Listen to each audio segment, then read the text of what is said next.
Good morning. It is Friday, the 5th of June. I'm Maeve McMahon and this is Europe Today.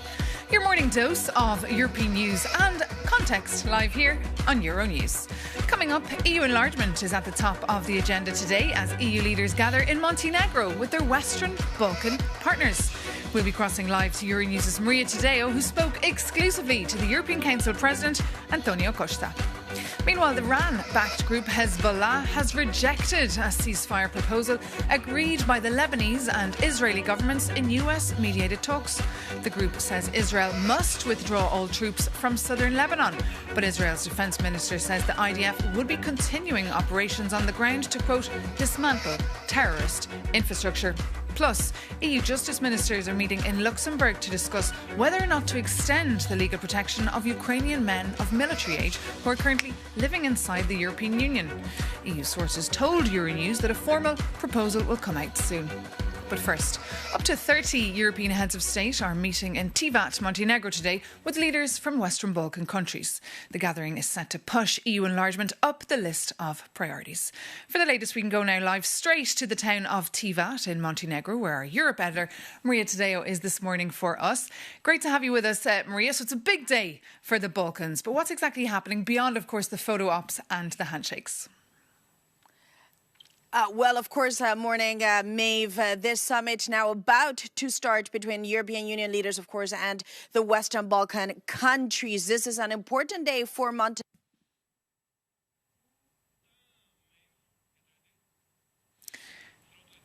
And we seem to be having technical difficulties there speaking to Maria Tadeo, but don't worry, we'll bring you back. We'll go back to Maria a little bit later in the programme. But now we can actually play her exclusive interview with the EU Council President. That's, of course, António Costa. This summit is coming in a very important momentum when clearly Montenegro is doing very well. We have already approved the Working Party to start drafting the accession treaty. Last week, we have a new intergovernmental conference with Albania, and the Commission this week proposed to close 3 chapters in the Albanian negotiations. We will discuss new proposals to accelerate this process to avoid precisely this idea that we are not going so well because it's not a reality, but it's very important to increase the trust in the European Union and increase also the motivation in the candidate states to be very clear that we are moving forward and we want to deliver on this process. And you mentioned Montenegro. Of course, we've been in the streets of this beautiful town and they all say it's 28 by 28. They believe they will hit this deadline. Is that the case when you've had your conversations bilateral this week? Well, they are doing very well. Now it's possible to close half the chapters before summer. And then we have 3 very hard-working months to try to close by the end of this year.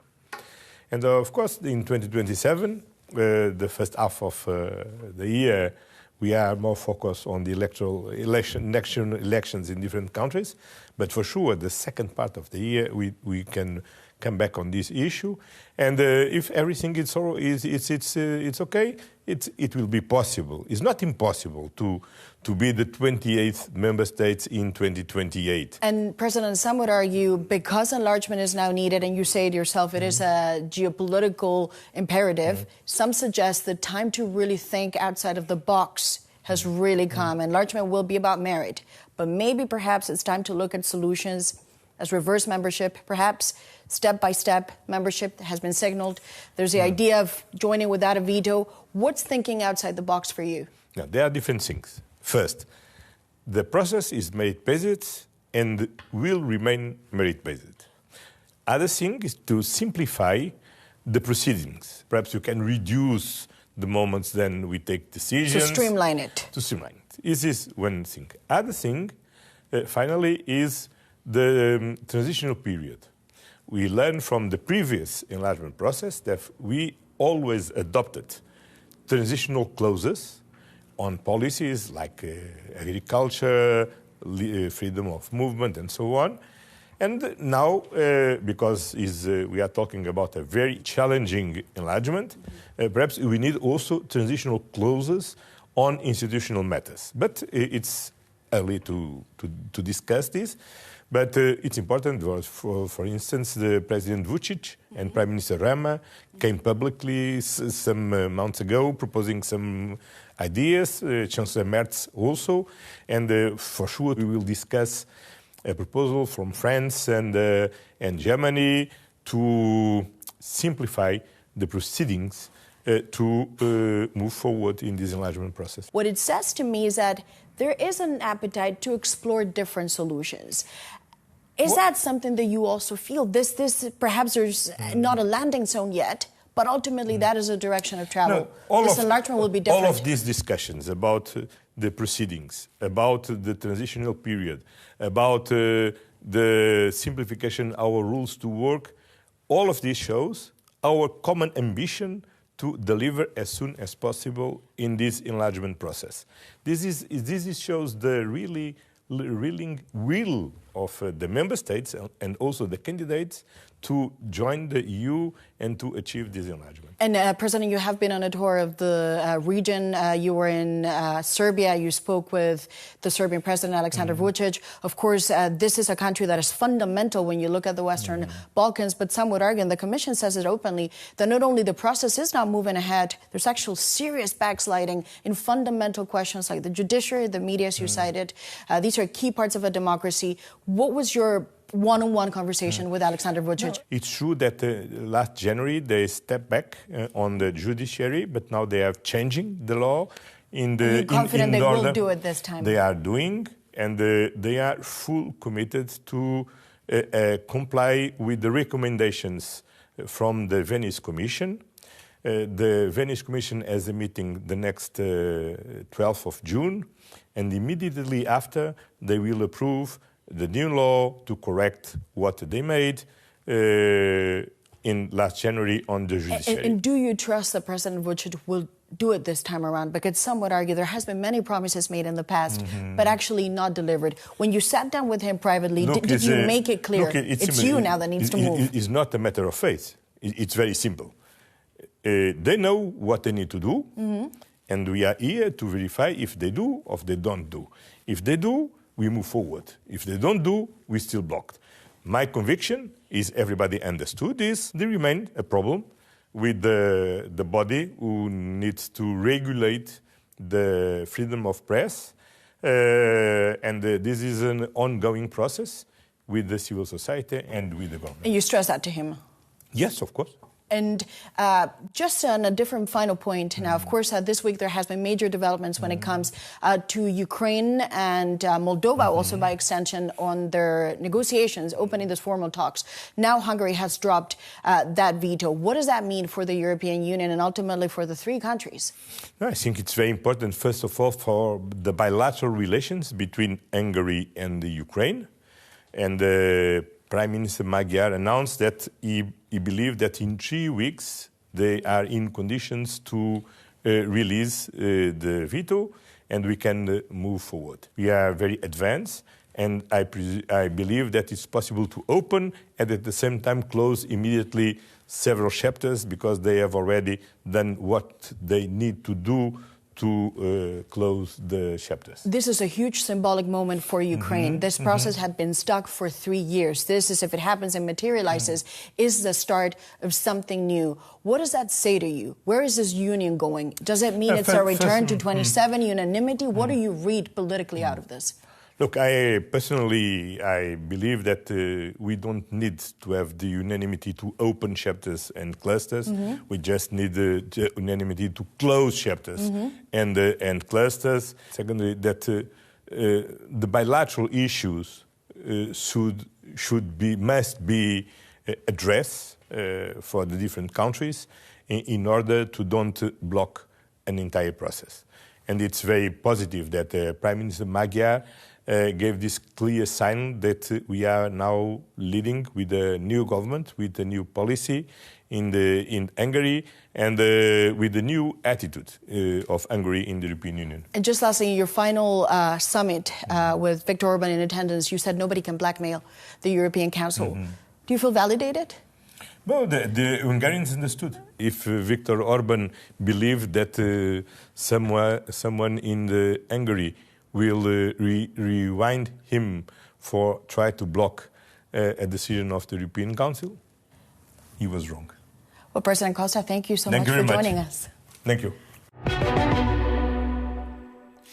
Our Maria Tadeo there, speaking exclusively to António Costa as that Western Balkan summit gets underway today in Tivat, Montenegro. And we can actually bring in Maria Tadeo now as those leaders are gathering. Maria, tell us what is happening.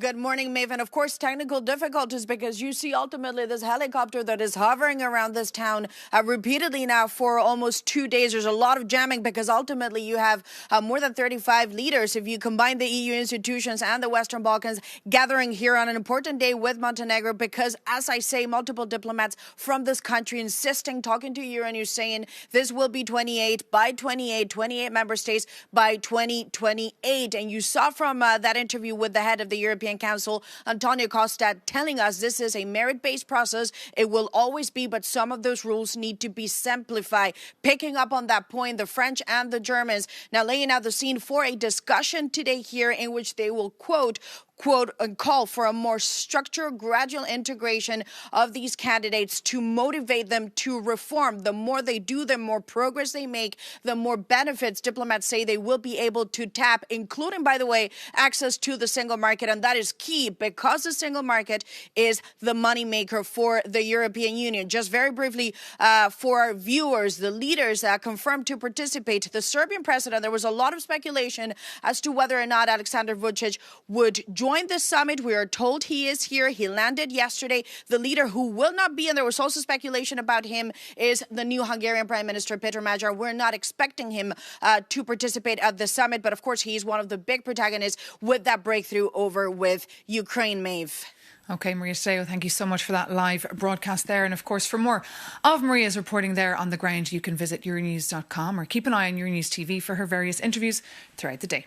But now we can actually zoom into more about why the Western Balkans are so strategically important for Brussels. Our reporter, Jakub Janis, has this report. Top EU chiefs are gathering in Tivat, Montenegro for the EU-Western Balkans summit. And Albania, Serbia, Montenegro, Bosnia and Herzegovina, North Macedonia and Kosovo are at various stages of trying to join the bloc.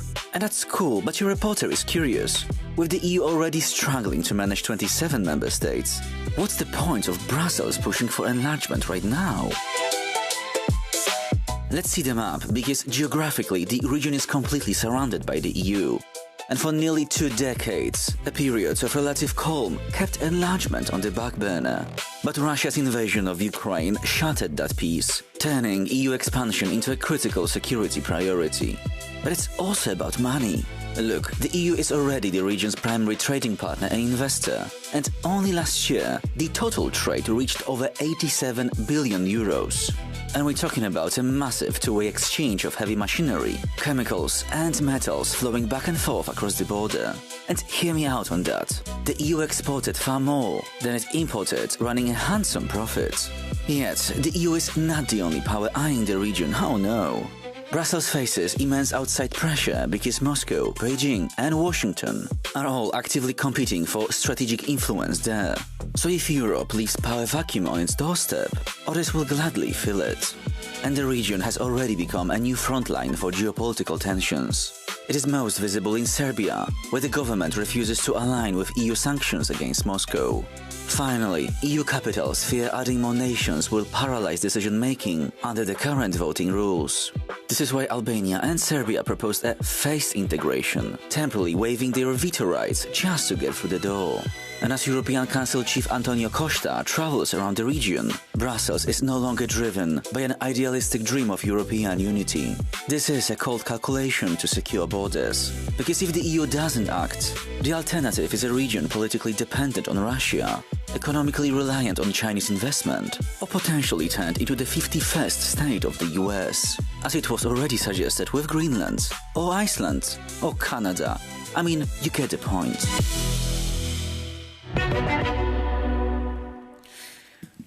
Jakub Kapianis there on the high stakes of that EU-Western Balkans summit that comes as protesters are flocking to the streets of neighbouring Albania to speak out against the construction of a $1.6 billion luxury resort backed by President Donald Trump's son-in-law, Jared Kushner. More on that story on Euronews.com. But now, Ukraine's President Volodymyr Zelensky has sent an open letter to the Russian president.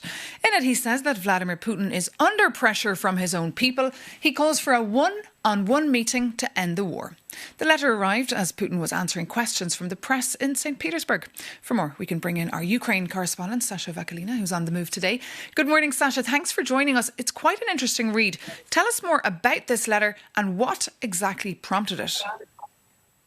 Absolutely, Maeve. In an unprecedented step, for the first time since Russia's full-scale invasion of Ukraine, over 4 years ago, Volodymyr Zelensky released the first open letter to Putin, addressing Russian president directly and personally with a very clear message, quote, "The choice is yours now. Enough of war. Ukraine proposes to end this war. I am proposing a meeting," Zelensky said. Now, he also provided more details about the possible venue for the meeting. He said that Vladimir Putin spent over half of his 26 years term as the leader of Russia waging the war against Ukraine, and therefore there is nothing for Ukraine's president to do in Moscow, same way as there is nothing for Russian president to do in Kyiv. Therefore, Zelensky said that the meeting could possibly take place in out of the mediating countries. That could be Switzerland, that could be Turkey, or that could be some of the Middle Eastern countries, he said.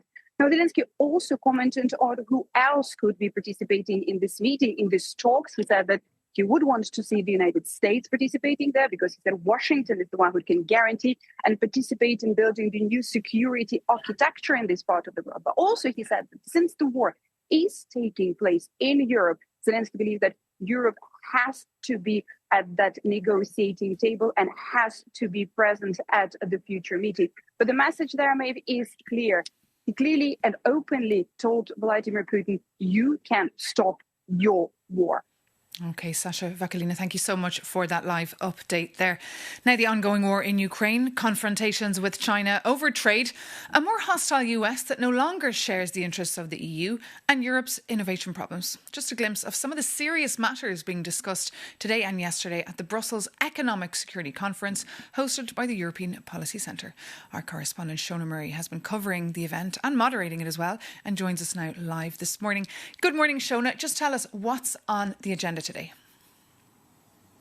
Well, good morning, Maeve. As we know, and as you mentioned there, Europe is facing so many challenges on various fronts, not least, of course, the war in Ukraine and the urgent need for Europe to step up in investment when it comes to security and defence. We also have an acknowledgement across Europe and in Brussels here that the US is no longer the reliable partner it used to be. So there needs to be a move away from interdependence with Chinese and United States tech. There's also overcapacity when it comes to Chinese exports. So in order to face these challenges, there needs to be massive scaling up of investment because, as we heard from the famous Mario Draghi report, Europe could be in mortal danger. And in order to speak about this, I'm joined by Nadia Calvino, President of the European Investment Bank. You're very welcome. Tell us, first of all, the EIB has really changed in the last couple of years because of the war in Ukraine and has started to invest, for example, in security and defence, something that would have been maybe unheard of 10 years ago. Absolutely. 2025 has been a game changer for the EIB in this area. We have expanded the scope of the activities we finance so that now we are financing pure military as well as funds and companies that are active in all areas of defence. And we have also increased the ceilings for this investment so the investment has multiplied times 4. And we are on track to meet our target this year of financing 5% of our total finance in the EU, devoting it to security and defence. And it's not, I suppose, direct kinetic goods that you're investing in, is it? Or what? How do you sort of get away with not providing directly bullets and guns and so on? What kind of investment in defence and so on? Well, Europe has massive needs, and the European Investment Bank is uniquely placed to finance large-scale infrastructures with long-term loans, also research and development, large-scale programs of leading companies, Thales or Indra in Europe, for example. Industrial capacity, we're financing quantum systems, production of drones, and also financing small-sized companies that are supplying in the supply chain of large European contractors, and the emerging ecosystem of private venture capital funds that are specializing in this area. Actually, in 2026, we're going to launch a new wave of financing capital injections in this area of investment funds. I mean, also, since the war in Ukraine, we've also noticed, not noticed, it's been a major issue, is Europe's energy dependence on Russia initially, but also the implications of the closure of the Strait of Hormuz, getting gas and oil to the European continent. Tell us about the plans for Europeans' energy independence. Well, I think that in the last years, in the war in Ukraine and now the escalation of the conflict in the Middle East, send a very clear message to Europe, and that is we need to break free from our dependence on fossil fuels. It's clear. And the European Investment Bank, being the climate bank, is very well placed and is actually financing large-scale infrastructures, for example, grids, interconnectors. Half of the projects ongoing in Europe are financed by the EIB. Also, we're financing energy efficiency for SMEs, research and development of new fuels, clean tech autonomy and Europe's strategic autonomy and economic security in this area, solar, wind. We are very well placed, I think. And what we see is also that there is strong demand for EIB financing in this area. So I think that we will also hit a record this year in terms of financing for the clean transition to make it a European success. And the other piece that we heard from the European Commission this week is around tech sovereignty and the need for the EU and Europe to have its own access to the tech sector and tech services because of concerns around security. And that is going to be requiring massive scale-up on investment. Tell us about the plans for that and how quickly they can be done. Yeah, absolutely. Europe needs to have technological leadership and also autonomy when it comes to key components of these solar and wind infrastructures, for example. In that sense, we are moving quite fast. Only earlier this week, I was in Spain. We signed an important financing agreement for the research program of a company called Ingeteam, present everywhere around the world, that produces solar inverters. And that allows us to scale up Europe's capacity in an area which is quite critical for the solar panel deployment. So from the European Investment Bank, we are supporting the approach of the European Commission and accompanying and joining the European Commission in ensuring that Europe becomes independent, not only when it comes to the fuel supply, but also when it comes to the technologies and industrial capacity. Okay, Nadia Calvino, and you'll be speaking later on the next hour or so here at the Brussels Economic Security Forum. Thank you very much for joining us on Euronews. And back to you, Maeve. Thank you so much, Shona Murray, and of course to Nadia Calvino, the head of the EIB there. And thank you so much for tuning into us this morning on Europe Today. For more news and analysis on that EU-Western Balkans summit taking place in Tivat, Montenegro today, do stay with us here on Euronews or visit euronews.com for longer reads. Take care. Thanks so much for tuning in and see you soon on Euronews.